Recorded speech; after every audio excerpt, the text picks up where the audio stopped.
house always wins. Play long enough, you never change the stakes. The house takes you. Unless, when that perfect hand comes along, you bet big, and then you take the house.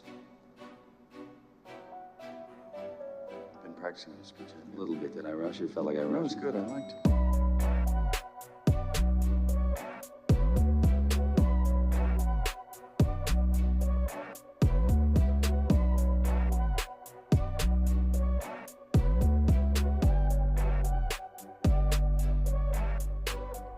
What's up, everybody, and welcome back to the Big Easy Bets podcast. I'm your host, Logan, and with me in the studio, Nick Von Brick. What's up? With us on the ones and twos, Justen, the Russian concussion mascaro. What's going on? This is episode 202. We're on the college football week 10, NFL week 9. We got a lot to dive into. Then we're going to get to the recap, and then we're going to give you our best bets for this upcoming week. This is Justen's final episode of the season with us. He is, it's your final episode. We don't need to go into specifics on why, but it's been an adjustment because Joseph up and left us for Florida. And he's saying he might stay in Florida forever. Oh, yeah, great. So, but yeah, so Justen hopped back in the producer chair, did us a big favor, helped us out. But so we're gonna be playing producer roulette for the remainder of the year, but we're gonna make it work. So Justen, you got to go out with a bang. Your locks are still doing really well in both. Definitely college. Yeah. What's your locks record in the NFL? 5-3. Okay, yeah, so good across the board. So got to go out with a bang. Episode 202, hit that like and subscribe button wherever you're watching or listening. The Big Easy Bets podcast is brought to you by BetStamp. If you're looking for a place to place these bets, take advantage of the promo offers, pick the sportsbook of your choosing, go to the link in the description, signupexpert.com/BigEasyBets. You can take advantage of those promo offers while helping out our podcast in the process. A lot happened this past week. It was a brutal weekend for Louisiana sports. Yeah. Saints stink. We knew that. LSU, we'll get into it in the more specifics here in a second. We'll start with the Saints. The Saints, just when you thought it couldn't get any worse, it somehow did.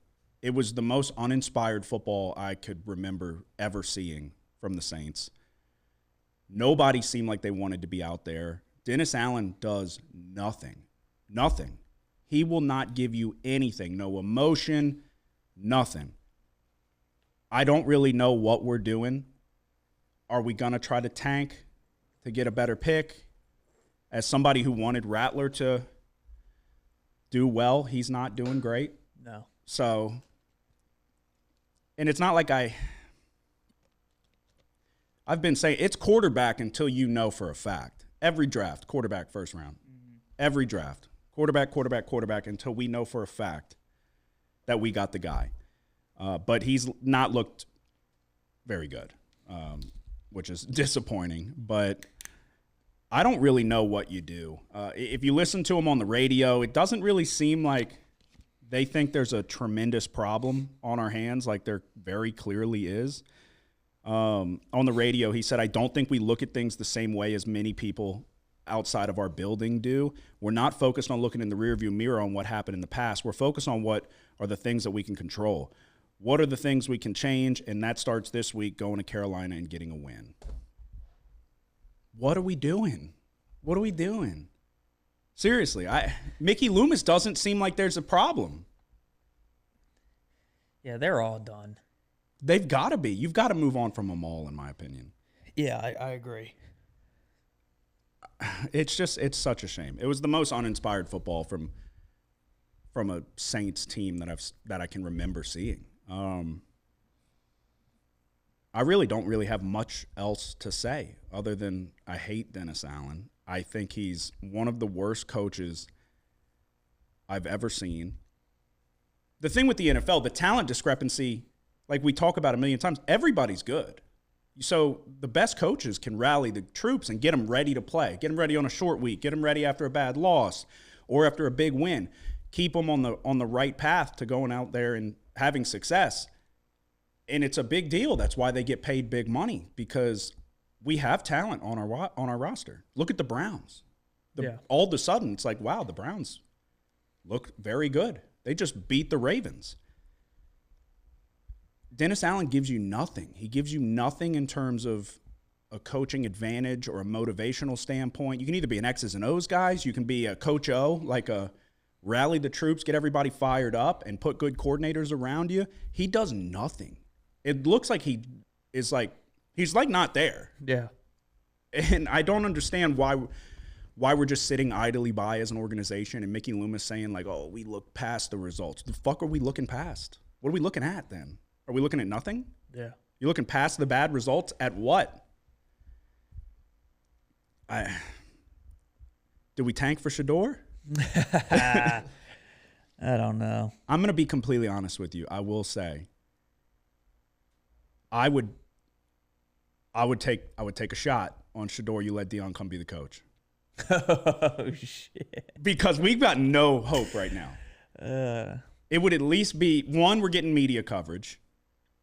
Maybe we get in the good graces of the NFL. Who knows, if you believe in that type of thing. But we have no hope right now. We've talked about it a bunch where Shedeur has looked – I was lower on Shedeur than most people coming into this year. Shedeur's pretty fucking good. Yeah, I agree. I can't say with a guarantee he's going to be an incredible pro or anything like that, but you can tell he's been well coached for a long time. Mm-hmm. Compliments of his dad being a Hall of Fame, arguably one of the best players of all time. He's very well coached. The arm talent's there. There's been plenty of throws this year where it's kind of like, goddamn, like he has the ability. So there's a lot of extracurricular that may come with that, and the whole like Deion's bringing his Louis luggage and all of that, and then they are terrible. But then now they might win the Big 12.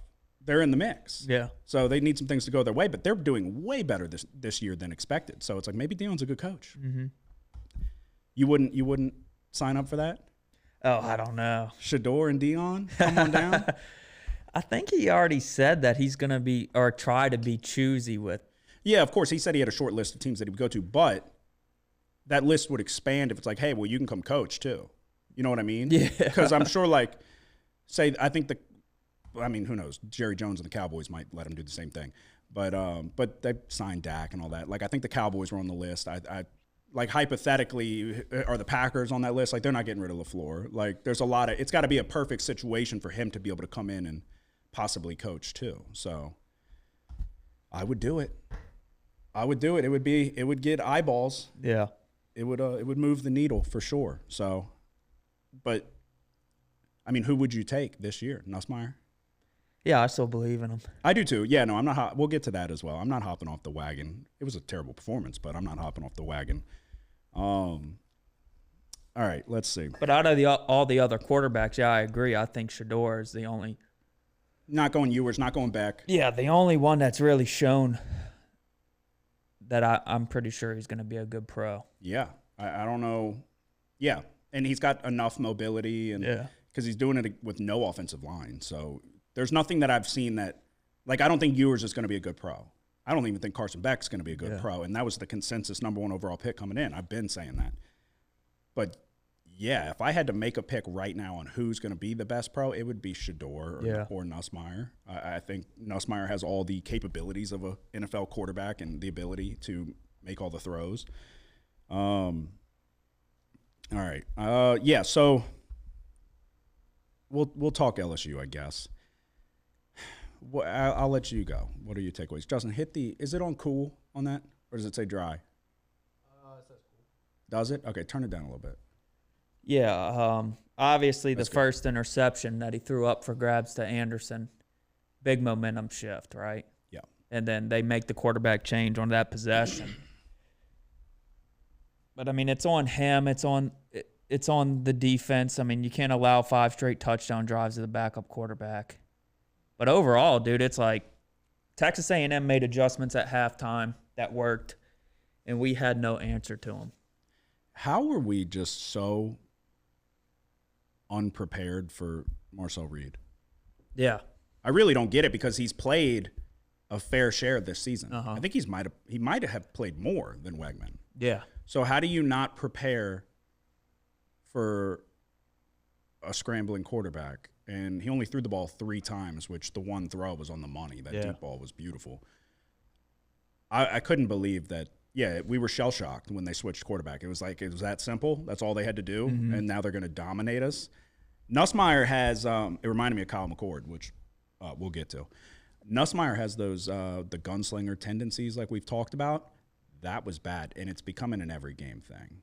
It's been every game this year that he throws one up there where it's head scratching.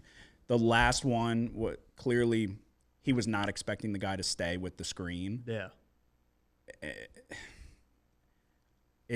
So I tweeted out, I was like, you can't even defend him after this. Not this one. Like, for this particular performance, there's no defense to it. Yeah. That was really, really bad.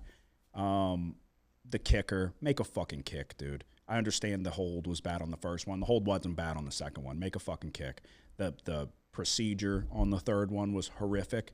What are we doing? Why can we not figure this out? Yeah, LSU should have been up by more points at halftime. It could have been a 24-7 at least. I mean, you have guys with drops and then the field goals. It's like, yeah, Chris Hilton. Really, this game could have been out of reach. How hurt has Chris Hilton been? Because if he's been legitimately hurt and he's worked his way back through a bad injury and all of that, then no problem. But if you've been kind of fucking tippy-toeing around, taking your fucking sweet time, he missed time 2 balls. Yeah. Badly that were catchable. Left side, complete mistimed his jump. Mm-hmm. And then the other one, too, he jumped the fucking wrong way. It's like he forgot how to jump. Yeah. Tremendous momentum swings. But, dude, the red zone issue, it's like we're not going to do anything this year. We're not. If you have to make a drastic improvement, but it's been every single week this year that when we get to the red zone, we shit down our leg. Yeah. And that's going to lose you games like it did against A&M. And A&M's not that good. They're not bad. Don't get me wrong. Ranked team, really tough place to play. With Wegman, they suck. Marcel Reed looked like a Heisman Trophy winner. But we're going to have to beat much better teams than them if we're going to try to get to where we want to go. Yeah, I mean, I think they were the toughest team left on the schedule. Well, I'm saying you're going to have to win the SEC championship. Yeah, perhaps, but I think there's still a chance. It's going to be hard to get to the SEC championship because of well, you don't control your own destiny at this point. No. Yeah. But, I mean, with 12 teams, it might be more realistic. I don't think we can beat Georgia if Georgia's in the SEC championship. Fuck no. But if you win out and you're 10-2 at the end of the year, maybe you can sneak in. But, okay, but you got to hope Ohio State doesn't have a second loss. You got to, same thing, don't control your destiny, and it's going to be or Ohio State and Oregon win out, they play in the Big Ten championship, and then Ohio State wins. They win the Big Ten. Oregon's only got 1 loss. They're going to be the 5th seed then. Yeah. You know what I mean? So it's like you want to fall, I guess, somewhere. I got to brush up on the format and all that, but 5, 6, and 7 get a home game. And so I know a lot of people were saying that the 5th seed might actually be the most sought-after seed because you would get the 12 at home, and then you would get the weakest draw of the next from there. So, because somebody was saying with Ohio State, like them losing to Oregon, it's like it might not be the worst thing in the world to get that, to wind up in that 5th spot. So, well, it would be, I'm pretty sure it's the top 5 conference top 5 ranked conference championships. Well, there's only Power 4 now. Yeah, but they're going to take one other from the other ones. What do you mean? So it's looking like it's going to be Boise State if Boise State wins the Mountain West. I'm pretty sure it's the top 5. We'll have to confirm that. I didn't think so. The top 5 ranked conference champions. So obviously you're assuming the Power 4 gets in. That's 4, and then 1 more.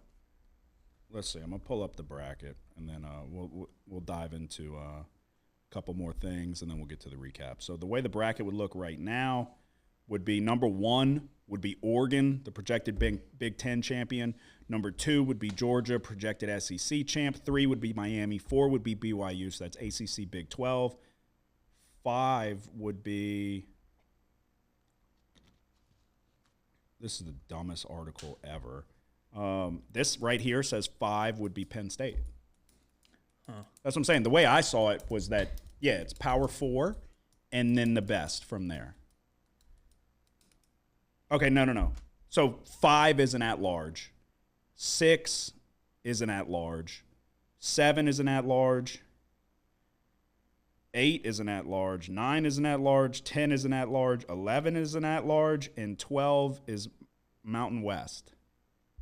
Is how this currently. Okay, so 12 is the 5th conference champion, and then the everybody in between is just the best remaining teams. So there'll be.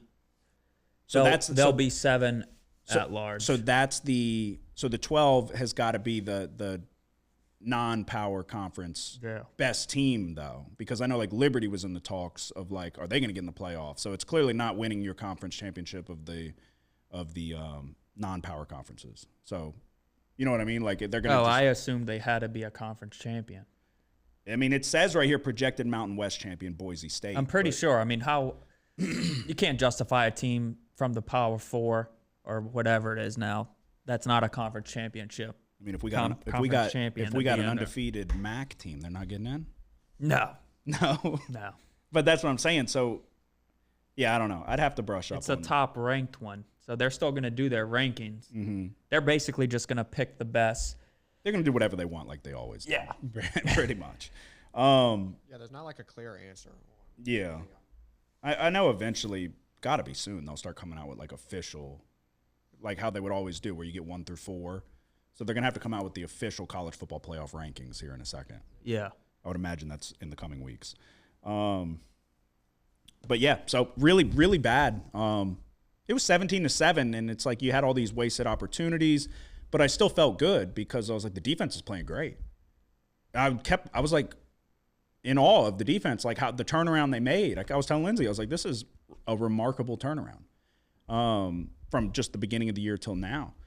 And then it all went to shit so fast. I was like, this is incredible. I don't know. I don't know what you do. I'm not. Everybody calling for Nuss to be benched. It's like, you're a fool. Yeah, they're idiots. Who are you going to – dude, he's very good. He makes boneheaded decisions. I will – like, the first one was a terrible decision. Yeah. But I don't understand why – because even what's his name? Xavier Thomas was open on it coming back towards him, and he could have thrown it to him, and if he catches it, it's going to be a first down. Well, so this is where I go back and forth. I'm like, maybe he can't figure it out because he's consistently done it. So you would imagine that it's like if Drew Brees ever did something like that, you're like, he's not doing it again. Same thing with Burrow. Bad decision, took an unnecessary risk. He's not going to do it again. With him, it's like he might do it again the next throw. Yeah. So it gave me Kyle McCord flashbacks. I was like, oh, my God, every time he throws it now we're fucked. Yeah. So if it's one of those he can make all the throws, and that's why they get in trouble because the arm talent's so good that they trust themselves too much and they take unnecessary risks. But you got to have to show that you can fucking turn it off, whatever that is. Get it out of your fucking brain. It's like Brian Kelly he's like, wake up. Are you stupid? You might just be dumb. Yeah. So, I don't know. That was a really bad performance. LSU shit the bed big time. Hostile environment, you march in, you've got a 10-point lead. Should be a fucking 17-point lead at least. And yeah, they could have been up by 20 at halftime. Yeah. You played with your food, let them hang around because you couldn't get the job done, couldn't execute when it mattered most. The red zone play calling is making me pull my hair. The play calling in general makes me pull my hair out. But then the inability to execute in the red zone is frustrating. I don't understand because you've got weapons. You've got Kyron Lacey. You've got Mason Taylor down there. You've got all these other receivers coming back now. We can't run the ball consistently enough, so it puts a lot on Nuss's shoulders. But he's got happy feet in the pocket too sometimes. And he's got to take off sometimes. Yeah, that too. Because there's a lot of times, like even on the read, I guess they're not technically read options, but the play design is. But they got to draw something up to where he keeps them sometimes. Yeah. Because, there's no respect by the end. No, not at all. He's got plenty. So it's an unblocked player just going straight for the running back. Yeah, he's got plenty of room to run often, and very rarely will do it. So, I don't know. We'll see. We'll see what happens going forward. If you win that one though, you're probably flirting with like a top 5 ranking. You went into A&M in a College Station and got a big road win. Now we're 16 now, but like that win would have been so big. Yeah. You control your own destiny at that point. Like you said, you felt like that was the best team we were going to play for the remainder of the year. If you win that game and then if everything else is a little bit easier, you win out, you're in the college football playoff. So even if we didn't get to the SEC championship. Yeah, we would have though if we would have won out. We would have had 0 SEC losses. Oh, that's right. Yeah. So now you have 1, so you're still in the mix. Because Texas has 1, Georgia, Bama. Georgia has one. Alabama has. Is it 2 now? Yeah, Alabama lost. Vanderbilt and Texas. No, who'd they play? Tennessee. Tennessee, yeah. So it's going to come down. Texas and Texas A&M have to play for the final game of the year. Yeah. Georgia has to play somebody decent. Yeah. They have to play Tennessee. Yeah. So it'll all get worked out, but yeah, I mean that would have been nice. It's going to be like there's going to be a few teams that have one SEC loss, and only 2 of them are going to get in through whatever crazy tiebreakers they have. Yeah. So we'll do the Keon Coleman, Khalil Shakir update. Shakir had a good game. You said you were worried he was going to win it without going over 100. He went over 100. Coleman had a good game too, though. Yeah, he did. But yeah, Khalil Shakir got 107. I think Coleman still has a lead. No, you have a lead 20-something, 26 you're yards. Right. Okay, yeah. Yeah, no, 25 yards. Okay. 421, 396. Okay, good. Good. I mean, he played 1 less game, really 2 less games, but that doesn't matter. I mean, he's keeping track of that. It's only final. Yeah, but Keon Coleman get off to an awful start. Well, that's just because he can't catch. The kid is like a rookie phenom now. He's got stone hands. He can't catch. Okay. He literally can't catch. He's got alligator arms when he's trying to catch a ball down the sideline. Yeah. So, that back shoulder catch, though, for a touchdown, that was a damn good catch. Yeah. Yeah. I mean, Khalil Shakir's the go-to guy. He's good. Good route runner, always open. Yeah. The yards is what matters. Jameis Winston did what Jameis Winston does. And you got the full Jameis experience where he's going to throw for 303 touchdowns against the consensus best team in football, but he's going to give you the opportunity to get 2 or 3 interceptions. And if you drop him, he's going to beat you. But he has those head-scratching throws where it's like no receivers in the area, and he just throws it right to him. And they dropped 3 of them. It was remarkable. Yeah, the final one, he threw it way over his receiver's head. But there was one in the first half in the end zone where the receiver went that way, he threw it that way. Maybe miscommunication. Hit the corner right in the chest, and he just dropped it. Like, okay, we're dodging bullets. Jameis has that thing where it's like the arm talent's there, the charisma's there. He can rally the troops. All the players love him, but he will just throw it to the other team and not be able to tell you what happened. So, but that was the Jameis Winston experience. I said I am betting the Browns and Jameis the second that Deshaun Watson has sat down, one way or the other. And they won the fucking game. 9-point underdogs. They beat the Ravens. Yeah. If that doesn't show you how bad Deshaun Watson is right there, and I'm not trying to kick a guy when he's down, but they looked so much better immediately. Mm-hmm. Like on the first drive, I was like, okay, we're probably going to be in this. Yeah, when your quarterback decides to throw it, your offense is a little bit better. And it was funny. There were plenty of times where he got the ball out fast. Yeah. Like short yardage situation, Hut, boom, got it to his guy for the first down. And it's like, yeah, just do that. Just do that. I don't know why that was so confusing for Deshaun Watson, but you knew that was going to happen. I knew that was going to happen. That's Jameis Winston. Mm-hmm. Jameis Winston, he very well might go out this week and throw 3 interceptions and they lose by 30. Yeah. But he can give you 1 at least. He can galvanize, he can rally the troops. So is it fair to say, which we'll get to the recap, but this might be your worst streak ever. This is my worst year. Well, the year's not over, but you're in your worst slump. Oh yeah. College-wise. I texted you about it. Are you going to do anything? No. See, you don't, yeah.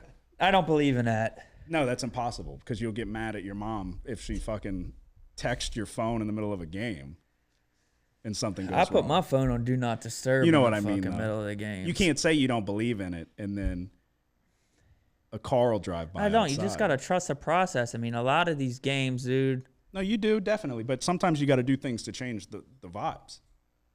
I mean, I'm sitting at halftime of the LSU game and halftime of Wisconsin-Penn State, and I'm feeling good. Yeah. And then same thing in both games. Victimized by backup quarterback. No, like if I tell Lindsay to watch this play and then she doesn't watch and it goes poorly, I legitimately get aggravated with her. No, I'm a little superstitious, but not like about Like I'll remember if I wore a hat and I did good. I'll have to wear that same hat again. Yeah. But I'm trying everything. No, it doesn't sound like you are. No, I'm trying everything. It doesn't sound like you're willing to try much of anything. I'm trying. I grew out a rally everything. mustache to turn the ship around and it worked. I shaved my mustache as a guy was returning a pick six from Kyle McCord. I said, I'm getting this off my fucking face. It doesn't work anymore. I swear to God. So, yeah, no, I'll do anything to win. I'm doing bets. everything right, and I don't know. I'm just cursed. This ain't even a betting thing. You can't dude. say you don't. This ain't even a betting thing, dude. I'm just cursed in life right now. Oh yeah. Yeah. So do something to I got turn an it around. infection in my arm. And then I go 1-5. I'm like, okay, I'm gonna bounce back. Then I go 2-5-1. I tweak my neck. Do something about it. I did. What did you do? I got my shit together. Don't worry about it. Oh yeah. It's a private matter. Okay. So run to the church. Yeah, that's what I'm saying. I just ran for the first time in a while, so. That ain't gonna do shit. You think that's gonna do it? Oh yeah. Just going to run? Yeah. Yeah, I used to tell myself that to try to get back in shape. I'd say I'd lose all my bets if I didn't. Didn't motivate me, and I lost all my bets. So, we'll get to Kyle McCord here in a second. I can't believe it. Yeah, you're not going to do anything to change the – and to be quite honest, I knew that week was going to be shit because we fucking ignored a clear-cut sign. Oh, yeah. Kennesaw won the game. Yeah. I was begging for one of y'all. Justen texted me. He's like, did you take it? No, I didn't fucking take it. I was practically begging for y'all to say, let's do it. Yeah, I even went back and listened. Yeah. That's what I'm saying. You say you're not. You literally were like, I saw a guy in the gym with a UMass shirt on. I was like, Justin's fucked. But you don't believe in that stuff. You can't pick and choose. I believe, I know it doesn't matter. No, it does though. That's what I'm saying. No, it does. You can tell yourself it doesn't. You can't think with logic when it comes to this kind of stuff. Yeah. You can't, what do you want to bring science into it? Like, you either believe or you don't. And you can't pick and choose when you 50-50. You can't be 1 foot in, 1 foot out. You either believe or you don't. Yeah. So, and you got to keep trying something different until it goes good. And then when it doesn't go good anymore, you find something new because it wore off. Doesn't mean that had no effect. It just means that the good effect wore off. You got to find something else now. I'm in a constant, never-ending search for good luck. Yeah. The second I find it and it could be one game. And maybe I just picked a good game and it had nothing to do with that. But maybe that's because I found good luck and it was only a one-game good luck type of thing. Now I got to find the next thing. So I don't think you're searching hard enough, if I'm being honest. But yeah, I said that there was a sign sent to us by the gambling gods. Kennesaw should have at least took them with the points. We should have bet them on the money line. They won the game outright. I said Liberty stunk. We've been saying it, that Liberty wasn't covering numbers. They haven't shown anything to cover a big number like that. Kennesaw is the worst football team we've ever seen. That's a fucking recipe for an upset. I only saw a little bit of Liberty before last week's game against Kennesaw. Yeah. And it's just, after seeing them, it's like, okay, they don't have any good players. But the quarterback is pretty good, but other than that, they don't have anybody to throw to. Yeah, they ran the ball a ton last year. They're throwing it a lot more this year, and it's not. Salter looks better than he actually is, I think. Like he looks like he's really good. So, but yeah, no, they're not that good. But I couldn't believe it. I was really upset. Yeah, Kennesaw, they played phenomenal. I had so many people message. Yeah, you said it would be like one of the biggest upsets of all time. Yeah, what it is. So yeah, I had a lot of people. Like, all you have to go do is watch their previous 6 games. I had like more than 8 or however people. many, and whatever they were. I had like more than 8 people message me and be like, "Oh my God, you called it." I'm like, I didn't bet it, so I didn't call shit. And I was begging y'all. All you had to say was, I said we got to stop being fucking scared. And what did we do? So, Anthony Richardson. Yeah. Are you ready to say he sucks? No. Still no. Everybody in the Colts organization is. Everybody just needs a little break. You saw, yeah, he got benched. You saw that? Yeah. Yeah, he needed a break in the game too because he took himself out. Yeah, that was odd. Never seen it. I don't think you do that when you're the quarterback. What was the down and distance? It was third and really long, though. But he said he was tired. I know, it is strange, but, I mean, if it was like 3rd and 5 or something, you'd be, like, really, really concerned. It's like, buddy, you're the guy. You're our quarterback. We're going to pay you the most money. Yeah, the receiver comes out when he's tired, or the running back. We got back. another one, yeah. Like offensive linemen don't come out when they're tired, and the quarterback doesn't come out when they're tired. And they make the most money. So it's like, he sucks. It was one of the strangest stat lines I've seen where he was 2 for 15 for 80 yards and a touchdown. Oh, wow. You didn't see that? He was 2 for 15. Well, he threw one deep ball. He threw there were some drops sprinkled in there, but I don't care. 2 for 15 is criminal. As a starting quarterback, I could go do that. You can't dial up a damn screen pass. Yeah. He can't throw anything under 45 yards. They were in this game, too. Yeah, because I've said I think the Texans have an issue on the offensive line. So they're able to create pressure and get and kind of bother Stroud. Diggs tore his ACL, so he's done. But the Colts' defense is not horrific. It's not as good as it has been in years past. But, if they had even a semi-competent quarterback, they win that game. If they had Joe Flacco in the game, they win that game, definitely. Anthony Richardson's terrible. And this is exactly the Anthony Richardson we saw at Florida. He's just not faster than everybody anymore. So you're still not ready to pack it in? No. They benched him for Joe Flacco. 2 for 15. He hasn't thrown. He's had one game. He hasn't had one full game where he's thrown for more than 50% completion percentage. He was 3 for 4 in the game he got hurt against Pittsburgh. Other than that, he's been 50% or less every game. Not going to work. He can't throw anything other than 80-yard deep balls. He made some good throws. I was watching, but when?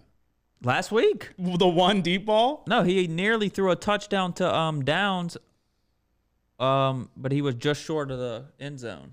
I'm just they saying. ended up running it in. 2 for 15 at one point. And again, I understand there were drops because there's going to be not everybody gets in the lead and lights it up right away. Some people need time. We're in the day and age where pretty much you do, though. Jaden Daniels, Caleb Williams has got his team winning games other than the last one. But Bo Nix is on a positive streak. His team's winning games. Anthony Richardson's the only guy, the only schmuck who can't come in and win a game. Bryce Young. Yeah, but bad situation.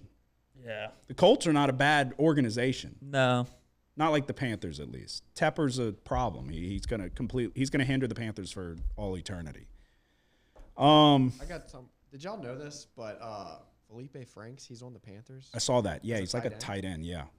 I saw he can get a tackle. That is funny. I saw him get a tackle on a kick return, and he was going crazy. And I was like, that was a blast from the past. I didn't know he was still in the league, but I was like, that's crazy. Ballpark Franks. Yes. Yeah, he's massive. Yeah, he put on some weight. Yeah, he used to suck bad at quarterback. That was early years. Dwayne Wade had his statue unveiled.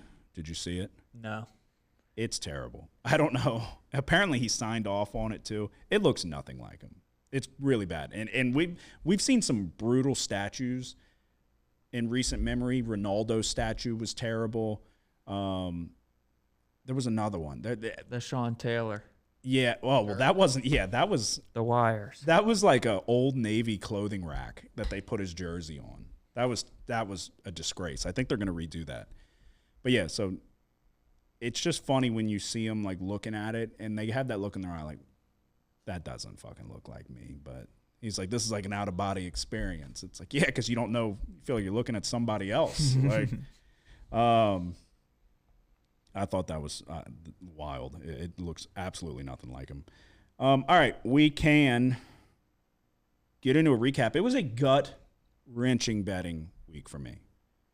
It really was. It's another week of what could have been. I've had so many weeks where it's like, we're not losing bad, but we should be winning big. So we'll start it off with college, although the NFL really, really did me in this week. It was tough. Syracuse +6. Kyle McCord had hands down the worst quarterbacking performance I've ever seen in my entire life. 5 interceptions, 3 of them were pick sixes in the first half. The whole Sam Darnold seeing ghosts thing, this dude, You texted and said he was like in a form of mental retardation. Yeah, and then you posted the video, which I was still fighting for the over, and the guy fucking can't even keep his feet. Yeah, he's just falling. He just falls down and knocks him out of field goal range. He end up fucking shanking it. And the announcers were like, "I'm not even gonna say it." That's what they said. Like he falls over, and the announcer's like, "Oh, I'm not saying anything." Like the worst performance. I don't know how you recover from that ever. How do you suit up and go back out there after what we just saw you do? It was the coach even tried like after the first one to grab his helmet and like stop throwing to the other team, and that didn't work. He continued to do it. You got unlucky because Holstein got hurt. Yeah. So that it was going to be close anyway. Because to be quite honest, Syracuse defense didn't play bad in the very short sample size that they got a chance to play defense. Yeah, they were only on the field for 18 minutes. Syracuse had the ball for at one point. I think it was minutes. like 30 minutes to 9 minutes. Yeah. That was. Yeah, it was wild because the game was coming down like. So you talked about it being at 58 before we recorded, and then it grew to 61.5, or I think it even closed at 62.5 or something like that. But it was getting kind of weird there at the end where it was going to be like it was going to fall right on 61 if one of the teams found a way to get in the end zone again. Yeah. Yeah, it I don't know. I don't even get mad anymore. I really don't. I don't. I mean, we have a baby now, so I can't like scream but it's like I've thrown a remote through the window before. But they were down 31-7 at halftime. Yeah. And then they take 10 minutes. Yeah, they came out opening drive of the third quarter to score a touchdown. Zero urgency. It's like, bro, you're down by a lot. You can't take 10 minutes off the clock to score a touchdown. No, I know. It was crazy.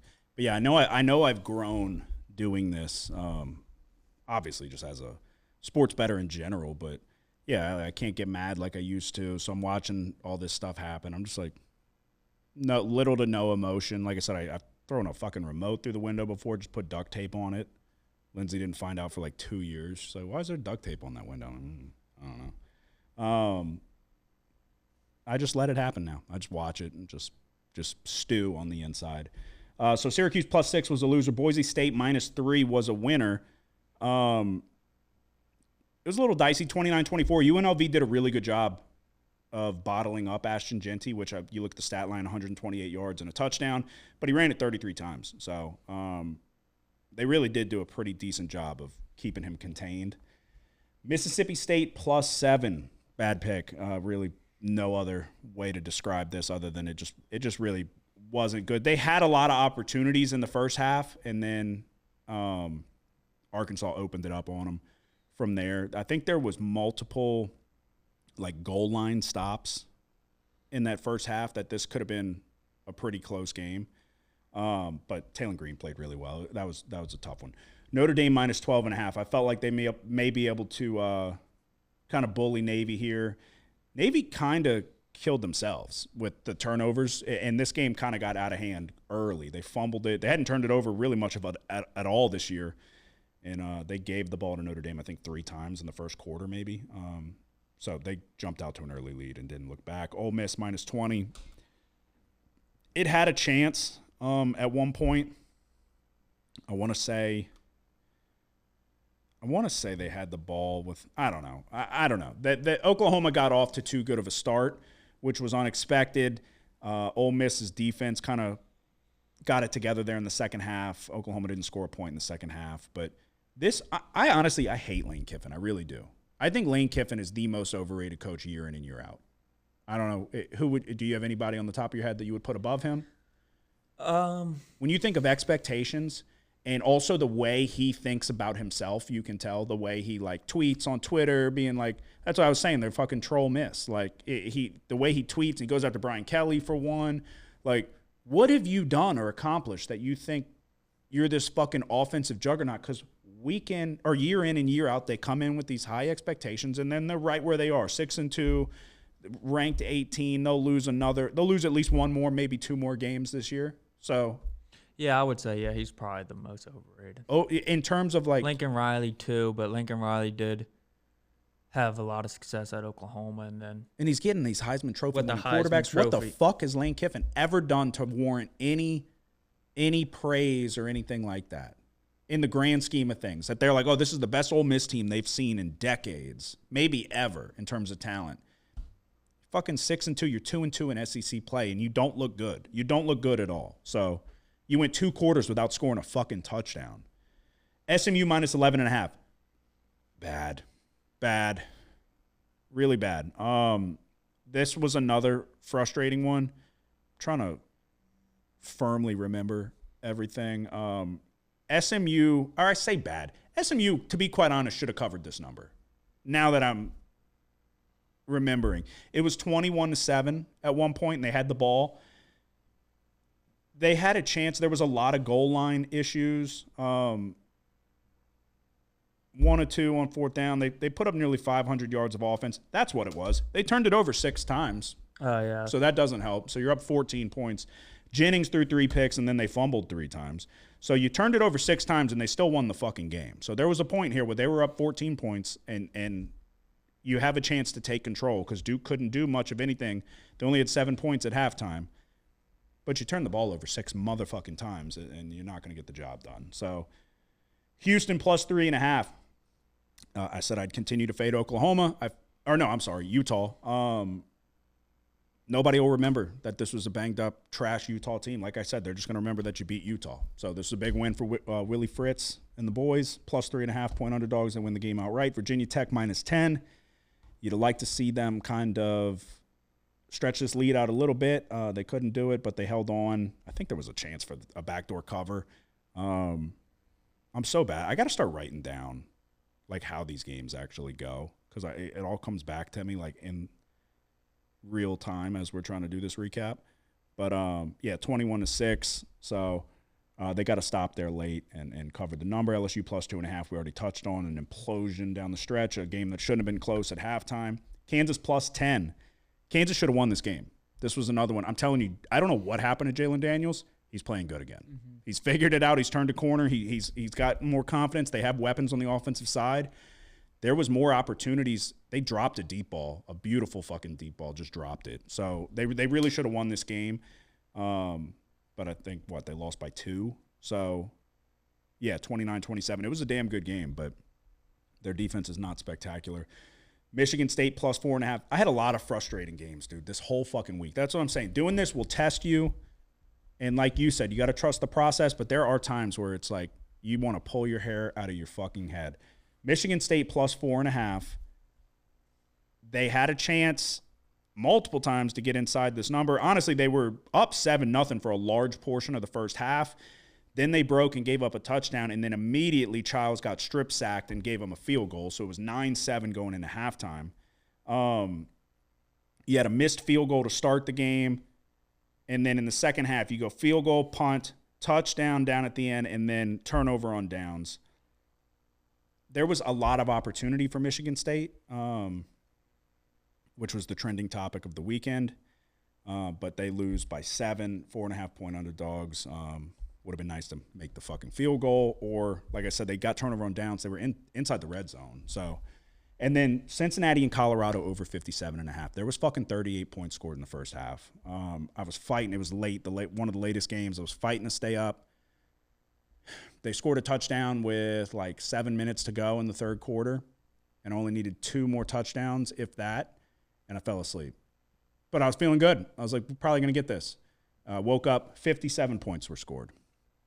So, just one of those weeks where could have went one way, and then we go 5-7. There were bad plays. Do not get me wrong. Syracuse terrible, Mississippi State terrible, Ole Miss bad, and then LSU implosion.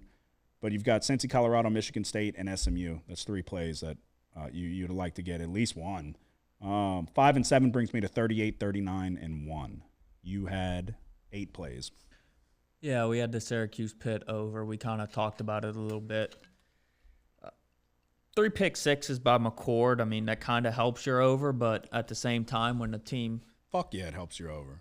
But when a team's get down by so much, it's like, not really. You want, when you have an over like game, this, you want it the game within reach. It was 31-7 at halftime. So yeah, that's fair, but you wouldn't expect Syracuse to come out and run a fucking 10-minute drive to start the second half. You would expect them to go with some urgency. Yeah. But Boise, UNLV defense has just played pretty good in this game.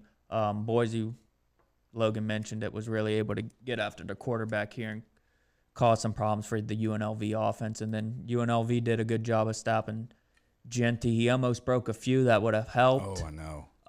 UNLV did have a 4th and 1 when the game was on the line. They converted it, but Ricky White got called with a blindside block, a crack block on the. That was a questionable call. I felt like I think that they need to get rid of that rule. Like that should be for open field.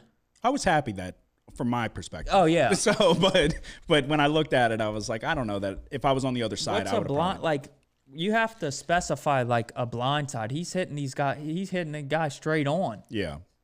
The guy's not seeing him, but. He hit the guy basically in the chest. Yeah, what do you want him to do? I've seen a lot of times where like they just put their hands up and get in the way. Oh, so he can run around him and tackle the running back? Well, if he's not looking, yeah, but if he's not looking at him, like I've seen him kind of just like pick basically, like a basketball pick. But we're not playing basketball. That rule to me is designed for like open field or like on an interception where, open field pursuit and you end up cheap shotting somebody. Yeah. Like what we did to Kurt Warner. Yeah. Bobby McCray. Yeah. Put him down. Notre Dame, you mentioned it. Notre Dame had a lot of success. Navy did have a couple explosive plays here. That quarterback can make some plays, but you mentioned that Horvath? Yeah, he's good. Their turnovers were a big factor in Notre Dame winning big. Stanford, +3 we pushed here. Wake Forest ended up winning the game by a field goal. Oregon State, we're done with them.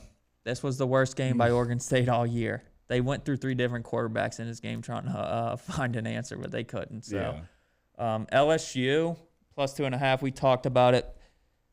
It's like you're not looking at this game and thinking the backup's going to come in. Yeah. Okay, we bet on LSU because we weren't big believers in Wegman. Well, Wegman sucked. Yeah, no, we were right there. Wegman fucking is trash. And if he played the whole game, A&M doesn't even win. So. Wisconsin +6.5. This game was freaking annoying because it's another situation of being victimized by the backup quarterback. Aller gets hurt like on the play before the first half ends, and he tried to warm up to start the second half but couldn't go. What's the guy's name? Padula? No, not Padula. No, Padula was Virginia Tech college basketball. Guy was fucking good. It's another situation though where you have a good backup. It's just it's a different type of quarterback. He's more mobile. He can run, and it's Pribula. Yeah. Yeah, Pribula. They say for Kotelnicki's offense that a mobile quarterback it's designed more for a mobile quarterback. Yeah, and Penn State really kind of opened it up. It was 10-7 at halftime. Wisconsin was up, and then it was 13-7 in the third quarter. And the guy, Braden Locke, throws the worst pick six I've ever seen. There wasn't even a receiver. Yeah, over there. the middle. Yeah. It was straight to back in his a own Penn territory. State player. Easy pick six. It goes 14-13. Penn State ended up winning by 15 in this one. The under even got hairy there because Wisconsin's down 15 and it's sitting at 41, and they're marching down the field, and it's like late game situation. They're kind of just not trying to let them score fast. Prevent, yeah. Luckily, Penn State got us stopped and saves us there. But Penn State, Wisconsin, under 48 was the lock of the week. It was one of the 2 bets we hit. So you go 2-5-1, brings you to 22, 31-1, 6-4 in your locks of the week. Safe to say, like we talked about, this is your worst stretch in the 6 years we've done the show. Yeah. And you're not going to do anything to change the momentum. I'm going to win more bets. Yeah, dude, I wish it was that simple. I wish it was that simple. Justin, what was your record on the week? I went 2-3 on the weekend. Touched on a Notre Dame Navy game. Notre Dame just beat the piss out of them. Tulane and North Texas. Tulane actually won this game outright. I think they're like a 9-point underdog, but the over hit easily. No way. No, Tulane was 8-point favorites. Yeah. Oh, really? Yeah. Oh, okay. So Tulane's fucking good. But yeah, the over hit really. Yeah, there was a really shitload easy. of points scored in Yeah, I this think one. it was in the. You were on the over, right? Yeah. Yeah. Okay. Over 66. And then Alabama was my lock of the week. They blanked Missouri. That was a good one. Yeah, Cook got hurt, and it wasn't the ankle. He got hurt for his hand got hurt. Yeah. That was strange. What are they doing, dude? Just a complete overrated. Same thing. Come in with all these expectations. They fucking stink. Yeah. When I saw him leaving, that's when I looked into it because I wasn't watching this one super closely. I'm like, yeah, it's his hand. But they had to shoot up his ankle last week. So it's like, what? I don't know. Some people just aren't built for it. What was the other one you had? Washington plus 6.5. That one did not hit. It looked like they kind of had a chance in the beginning, and then Indiana just opened it up. Yeah. And then Miami minus 21. I think this one hit, huh? Yeah, it did. Okay. So I actually went 3-3 on the weekend, and then I want to say they won 36-14. Did I not mark the last one? Yeah, you put an X. I can fix it. Oh, okay. So I go 18. So my total record is 18. Well, then you're gonna be add one win, subtract one loss. Then. Okay. If I put an X by that, no, Miami definitely covered. Yeah. So I'm 18, 22-1. Okay. And then 6-3 in my locks of the week. Okay. There you go. We look ahead to college football week 10. It's crazy, dude. I feel like it's flying by. We got games going on as we speak, but we'll start Wednesday. You got to play? No. Thursday, you got to play? Friday, you got to No. play? Dude, that's what I'm talking about. I think you lost your fastball. I don't know what it is, dude. You're gun shy. I was not happy with either one of y'all. I told y'all a legitimate sign. That was a story that If you would have said, let's do it. I said, let's do it. If you would have said, I'm doing it, I probably would have jumped No, on it. that's bullshit. I asked multiple times. I just said I wasn't going to be the one to make that decision. No, you didn't. You said, I don't have the balls to do it. It's Yeah, that's exactly what I said. You didn't say you weren't going to make the decision. You didn't say, But should you we weren't do going to it? do it unless if I did it. Of course. But I would have done it if you would have done it. Yeah, I think if you would have done it, I would have hinged on you saying, I'm not doing it. I know. Okay, well, don't blame it on me. Whatever. Just go watch the first 6 games of Kennesaw State. It doesn't matter. They won the damn game. Anyone in their right damn mind would. That wasn't a fabricated story. It even grew 2.5 points by the time the kickoff started. That wasn't a fabricated story. That was a genuine sign that was sent down. You think I wanted to bet Kennesaw? Sometimes the signs just get sent down to you. And what happens if you fucking ignore them, that's what happens. That's what happens. So, I don't know. Well, Liberty stinks. But I'm going to Wednesday. Jacksonville State and Liberty. Tyler Huff is questionable for Jacksonville State. Liberty's coming off of one of the biggest upset losses that you'll see, like we just touched on. I think Jamie Chatwell's a good coach, and good coaches can rally the troops in a down time. I think Liberty can have success running the football. If Tyler Huff can't go, it's a big downgrade. He got inserted in after the first 3 games. He's the clear best quarterback on the roster, so if he's not able to play, if I had to bet, I would say he probably does go, but I still think you don't want to overreact too much to what you just saw. Liberty was in a really weird situation where they played 1 game in like a month. Yeah. That's tough to kind of, whatever you want to call it, overcome and get back into the, you want to be in a groove, you want to be firing on all cylinders. They were kind of sidelined out of their control. I think we're going to see Liberty come back and try to bounce back here in a big way. So a team with high expectations, not as good as the expectations coming into this season, but I still think that they're going to be able to win this game. So I'm taking Liberty -2. I'm going to see what exact number I can get, but Justin, do you have anything midweek? I do not. Nope. That's crazy. I don't understand. What are we scared of? What are we scared of? What do we have to lose? That's. But I went 0-2 before Saturday. You can't win if you don't take chances, though. Yeah, I like tonight's games. Yeah, I like Texas State tonight, but. Oh, really? I liked UL. Did you? Not good enough. I didn't take it, but I leaned UL. It's actually about to kick, like, right now. Texas State's about to score. Yeah, Texas State's got a really good offense, and then I've been telling everybody UL's defense sucks. It doesn't even say it's on mine. Yeah, it's 3rd and 8 at UL's 8-yard line. What the fuck is going on? 3 minutes into the game. Are you sure you're not looking at New Mexico State FIU? No, they're in the second quarter. UL and Texas State's My shit's not site updated. are you on? CBS. Oh, My shit ain't updating. it's ESPN. It sucks. But yeah, so I'm taking Liberty. Thursday, you said nobody's touching Tulane, Charlotte. I didn't like it either way there. But I was looking at Boise State on Friday. You didn't look at this one?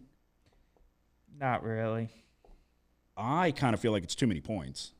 And I lean San Diego State, not strongly enough to take it. But over 24, I'd like it better. Like I said, I'm not on it, but that's a lot of points. Yeah, I mean, that shitty Oregon State team I've been betting on beat San Diego State like 21-0. No, I know, but they're going to. Oregon State's defense is shit. Yeah. And they didn't even get a point. But they're going to run the ball. You just wonder. It's games like sometimes it doesn't make sense, right? And it's just too many points because teams end up hanging in there when they shouldn't. Just like last week, Kennesaw State and Liberty. Yeah. All right, we go to Saturday. It's a smaller card of games. We have 10 less games this week than last week. Yeah. 7 o'clock, I think, is the last kick, which I don't like. I like having to stay up late and work for it. So my card is a little smaller this week. Biggest game, though, by far, Ohio State, Penn State. Ohio State's 3.5-point road favorites. The total sits at 45.5, give or take. We'll get an updated number depending on which side we decide to go. Are you on this game? Yeah. Justen, are you on this game? Yes. Goodness gracious. Do you feel good about it? I don't know. I guess. Go ahead. Ohio State, Penn State. You mentioned it. Ohio State's 3.5-point favorites. I can't believe I'm going to take Penn State here after all the trash I've been talking about this team all year. I just think it's kind of a bad matchup for Ohio State. The big thing to mention here is I mentioned it in the recap. If you're just listening to the bets, you didn't hear it. Drew Allar injured his knee last week's game against Wisconsin. I guess he's a game-time decision. Last thing I saw, is that what you saw? Yes, I was going to say, I was letting you finish. He's more than likely going to go. I would imagine. Yeah. I would be shocked if he doesn't go, let's put it this way. He tried to warm up in the second half, and they were down, so it wasn't like they were up and they played it safe with him. Yeah, I mean, he's got that face. Like, he kind of looks like a bitch, but I would imagine he's going to go. So it's no secret I'm sitting on a Ohio State futures bet. I was going to lay it. I really was. But just because I feel like I have to. But I decided not to. I'm going to try to be smart. I am going to take the under. I'm going to go under. Let me get an updated. I see 45.5. Let me see if there's anything better. I thought it was I have it at 46 46 and a half. and a half. Early. Yeah, I'm on the under as well. But I don't know. It might have came down. It's been moving. It's 45.5. It's the best number we can get. It was 46. It came down pretty early today. So the issue here is the offensive line for Ohio State. Obviously, I'm heavily invested in Ohio State. This is a very head-scratching situation because roster-wise, they have the best roster. Top to bottom, the best roster. On paper, at least.